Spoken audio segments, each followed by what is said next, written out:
ഞങ്ങൾ 8ാം ക്ലാസ്സിൽ നിന്ന് ഹിന്ദി പഠിപ്പിച്ച ടീച്ചറായിരുന്നു. എൻ്റെ ഫ്രണ്ടിൻ്റെ അമ്മയാണ്. അപ്പോൾ ഇങ്ങനെ കേട്ടപ്പോൾ ഞങ്ങൾക്ക് എന്തോ ഉള്ളിൽ ഒരു സങ്കടം. അപ്പോൾ ഞങ്ങൾ കാണാൻ വന്നിട്ടുണ്ടായിരുന്നു. എന്താ നല്ല ടീച്ചറായിരുന്നു, ഞങ്ങൾ നല്ല ഫ്രണ്ട്ലി ആയിരുന്നു ആൾ. എവിടെ കണ്ടാലും ഇപ്പോൾ ഞങ്ങളെന്നാൽ പൂരത്തിന് അമ്പലത്തിൽ നിന്നൊക്കെ കണ്ടിട്ടുണ്ടായിരുന്നു. അപ്പോൾ എവിടെ കണ്ടാലും നമ്മളെ അടുത്തേക്ക് ഓടി വരുന്ന ഒരു ടീച്ചറായിരുന്നു.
ഏറെ വേദനാജനകമായിട്ടുള്ള ഒരു വിയോഗം.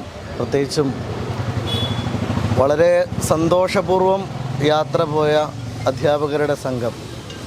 അതിൽ നമ്മുടെ നിയോജകമണ്ഡലത്തിൽ, പെരിന്തൽമണ്ണ നിയോജകമണ്ഡലത്തിലെ പാലൂർ സ്വദേശിയായിട്ടുള്ള പ്രിയപ്പെട്ട അജിത ടീച്ചറുടെ വേർപാട് കൂടി ഞങ്ങൾ നാട്ടുകാരെന്ന നിലക്ക് പ്രത്യേകിച്ചും ഏറെ വേദന ഉണ്ടാക്കുന്നതാണ്. മറ്റെല്ലാ മരണങ്ങളും വളരെ സങ്കടകരമായിട്ടുള്ള വേദനാജനകമായിട്ടുള്ളതാണ്.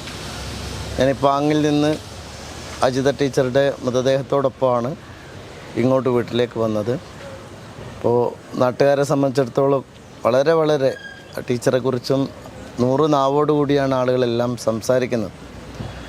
പ്രത്യേകിച്ചും നമ്മുടെ നാട്ടിലെ പ്രാഥമിക വിദ്യാലയങ്ങളിലെ അധ്യാപകരെ സംബന്ധിച്ചിടത്തോളം അവരേറ്റവും കൂടുതൽ കുട്ടികളുമായും അമ്മമാരുമായിട്ടൊക്കെ കണക്റ്റഡ് ആയിട്ടുള്ള ആളുകളാണ്.